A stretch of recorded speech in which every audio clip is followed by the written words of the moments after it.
చనిపోయేది కదా, మమ్మల్ని ఇక్కడెందుకు తెచ్చావు అని ఈ విధంగా అనుమానించే పరిస్థితి వచ్చింది.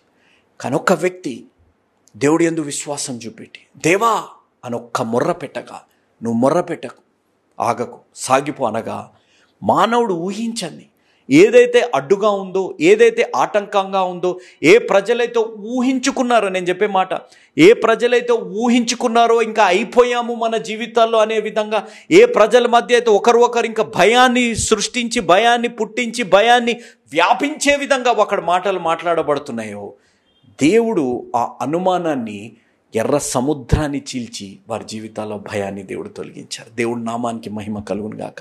మీరు ఇక్కడ గమనించాలి, చీల్చడమే కాదు, శత్రువుల్ని దాంట్లో ముంచడం కూడా జరిగిందనేది గమనించాలి. ఆ విధంగా దేవుడు చేయగలిగిన దేవుడు. కాబట్టి దేవుడు మీ జీవితాల్లో శత్రువులని ఎర్ర సముద్రంలో ముంచినట్టు మీ శత్రువులని, మీకున్న ప్రతి కష్టాన్ని ముంచునుగాక. ఆమేన్.